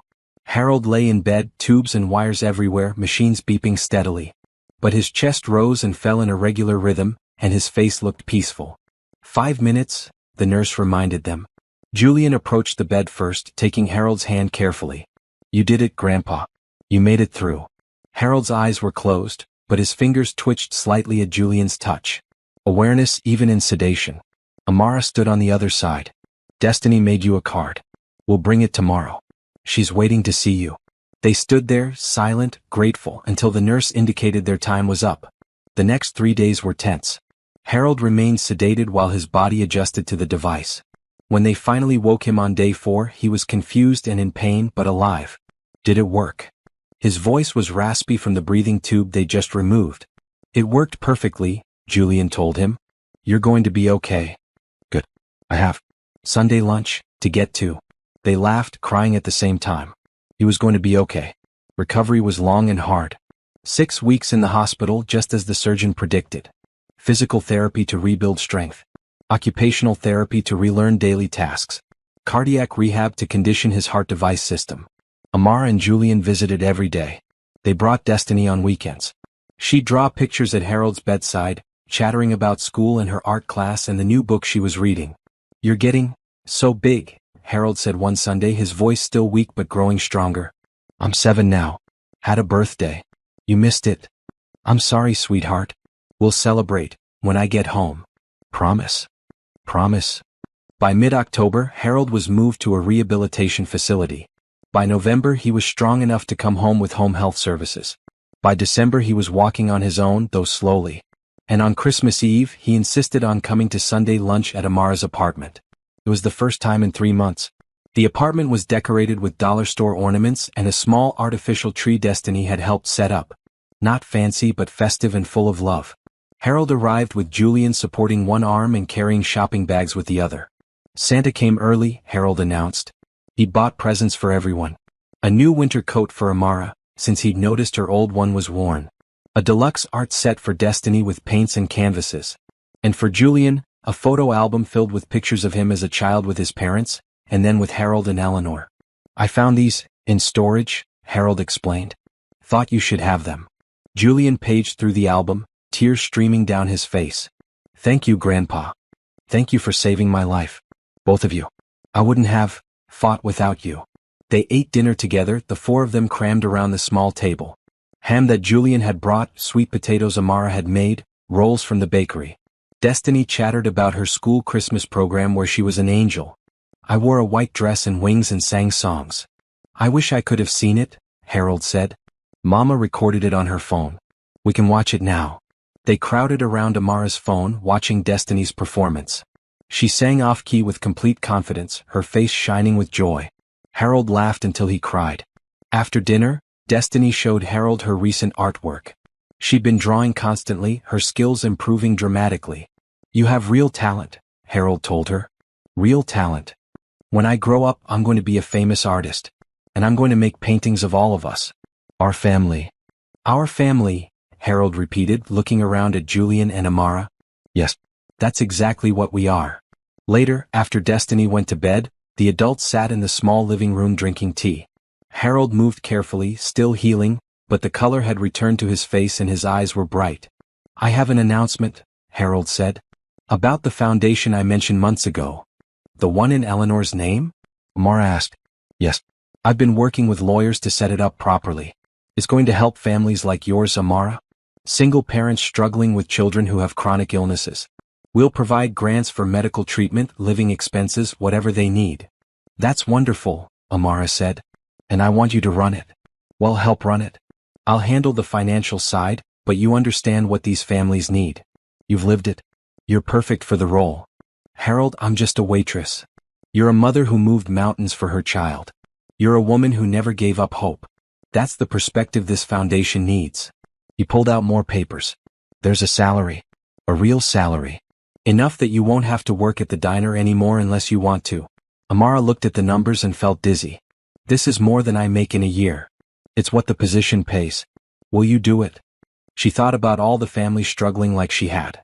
About being able to help them the way Harold helped her. About turning her pain into purpose. Yes. Yes, I'll do it. Harold smiled. Good. We start in January. Office space is being set up now. Julian is handling the legal and financial structure. Together, we're going to help a lot of people. What about the diner? Amara asked. I've worked there for 3 years. Give notice. Leave on good terms. But Amara, this is your chance to do more. To help more people. Take it. She did. 2 weeks later, she gave Mr. Patterson her notice. He was sad to lose her but understanding. You deserve better than waiting tables. Go make a difference. January brought cold weather and new beginnings. The foundation office opened in a renovated building downtown. 3 rooms. One for Harold's financial work, one for Amara's grant management, one for meetings with families. Their first week they had 5 applications. By the end of January 27, word was spreading. Families in crisis reaching out for help. Amara interviewed each family personally. Listened to their stories. Approved grants with Harold's guidance. Watched as medical treatments became possible, as stress eased from parents' faces as hope returned. We're really doing it, she told Harold one afternoon. We're just getting started. By year-end I want to help 50 families. Maybe more. Julian came by the office every few days checking on the financial structures, offering advice. But he also came to see Amara. To bring her lunch. To make her laugh. To remind her to take breaks. Their relationship had deepened slowly over the months. First friendship, then something more. He'd started holding her hand in public. Kissing her goodbye. Looking at her like she was precious. On Valentine's Day he took her to dinner at a nice restaurant. Not fancy, just nice. Cloth napkins and real flowers on the table. I have something to tell you, Julian said over dessert. Amara's stomach fluttered. Okay. I'm in love with you. Have been for months. I know we said slow, but I can't keep pretending this is casual. It's not casual for me. You're everything. Amara felt tears prick her eyes. I love you too. I was scared to say it first. Scared of what? Of losing you. Of Terrence happening again. Of being left. Julian reached across the table and took both her hands. I'm not Terrence. I'm not leaving. Not when things get hard, not ever. You're stuck with me. You and Destiny both, if you'll have me. Destiny adores you. And I adore her. And I adore you. He pulled a small box from his pocket. I know it's fast. I know we've only been together 6 months. But I've never been more sure of anything. Marry me, Amara. Let me be your husband. Let me be Destiny's father. Let me spend the rest of my life proving I'm worth your love. Inside the box was a ring. Not huge and ostentatious but beautiful. A sapphire surrounded by small diamonds, the band platinum. The sapphire matched your eyes, Julian explained. At least that's what the jeweler said. I just thought it was beautiful. Amara was crying openly now. Yes. Yes, I'll marry you. Julian slipped the ring on her finger, then pulled her into a kiss that made the other restaurant patrons applaud. They told Harold the next day at Sunday lunch. He'd regained enough strength to cook, and had made a roast with vegetables. Destiny helped set the table, chattering about her upcoming art show at school. We have news, Julian announced once they were seated. Harold looked up sharply. What kind of news? The good kind. We're getting married. Harold's face broke into the widest smile Amara had ever seen. Finally. I was wondering when you'd ask her. You knew I was going to? Boy, I'm old, not blind. You've been carrying that ring in your pocket for 2 weeks. I saw the box outline. They all laughed. Destiny looked confused. What does married mean? It means Julian is going to be part of our family forever, Amara explained. Would you like that? Destiny considered seriously. Will he keep bringing cookies on Sundays? I promise to bring cookies every Sunday for the rest of my life, Julian said solemnly. Then yes, I like it. They set the wedding for June, 6 months away. Small ceremony, immediate family and close friends only. Mrs. Chun was invited, along with the diner staff, Destiny's doctors, and Harold's lawyer who'd helped set up the foundation. Spring brought warm weather and blooming flowers. Destiny's health remained stable. She'd been off intensive treatment for months, just on maintenance medication and monthly checkups. Harold continued growing stronger. He'd never be fully healthy again, but the device gave him energy and mobility. He came to the office every day, managing the foundation with sharp attention to detail. The foundation helped 38 families in their first 6 months, provided over $200,000 in medical grants, changed lives, built hope. In May they held their first fundraiser, a dinner at a local hotel inviting donors and families they'd helped. Destiny, now 7.5, created the art for the invitation, a garden with flowers of many colors representing different families, all growing together. The fundraiser was successful. They raised enough money to help 20 more families. Local news covered the event. More applications poured in. We're making a difference, Harold said during his speech at the dinner. Eleanor would be so proud. She always believed in helping others. This foundation is her legacy. But it's also Amara's testimony. It's Julian's redemption. It's Destiny's hope. We're all in this together, building something beautiful from our experiences with pain and loss and love. The audience gave a standing ovation. The wedding took place on June 15th in the botanical gardens where Eleanor's ashes had been scattered. Small and intimate, just as they'd planned. Destiny was flower girl, wearing a bright maroon dress she picked herself, scattering rose petals with theatrical flair. Harold walked Amara down the aisle.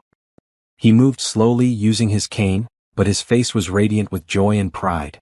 "Eleanor would have loved you," he whispered before handing her to Julian. "You're the daughter we never had." The ceremony was simple. They wrote their own vows.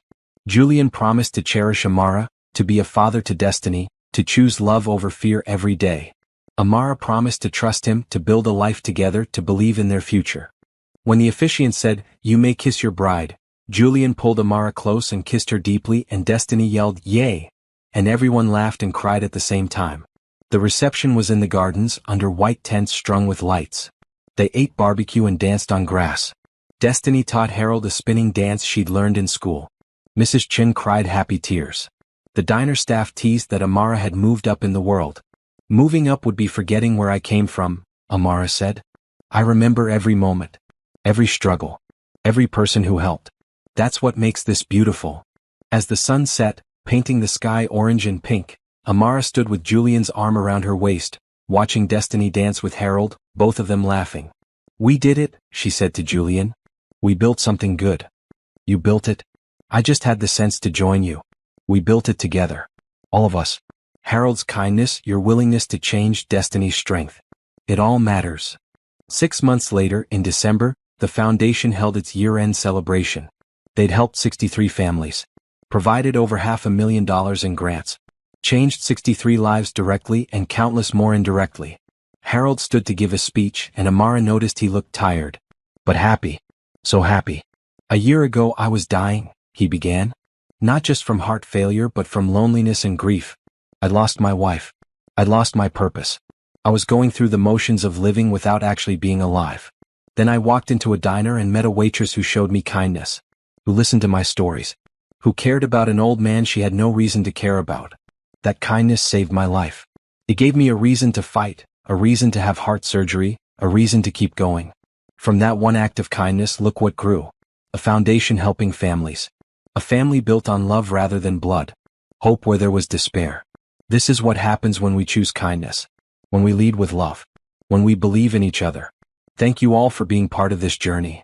The room erupted in applause. Destiny, sitting on Amara's lap, whispered, "Is Mr. Harold crying happy tears?" "The happiest tears," Amara confirmed. That night, after the celebration, after Destiny was asleep, Amara and Julian sat on their small balcony watching snow fall gently on their neighborhood. They'd bought a bigger apartment, still not fancy but with space for everyone. "Do you ever think about where we'd be if Harold hadn't walked into that diner?" Julian asked. "All the time. Destiny might not have survived. I'd probably have been evicted. Lost everything. And I'd still be working 80 hours a week, calling my grandfather every few weeks, missing what actually matters." One moment of kindness changed everything. It wasn't just one moment though. It was every moment after. Your choice to keep being kind. To accept help when it was offered. To forgive me when I didn't deserve it. To believe in us. Amara leaned against him. Kindness, hope, and love. That's what Harold always said. Let those things lead and everything else falls into place. He was right. They sat in comfortable silence, watching the snow, thinking about the year behind them and the years ahead. About Destiny growing up healthy and strong. About the foundation expanding to help more families. About Harold's continued recovery. About their marriage still new but solid. About how a simple act of kindness had rippled outward, touching so many lives, creating beauty from struggle, hope from despair. And in the morning they would wake up and do it all again. Keep showing kindness. Keep spreading hope. Keep choosing love. Because that was the only way forward. The only way that mattered. Together they were building something beautiful. One kind act at a time. Don't forget what really matters in life. Sometimes it's the smallest acts of kindness that create the biggest changes. Has anyone ever helped you in an unexpected way? Tell us your story in the comments and remember to subscribe for more heartwarming stories like this one.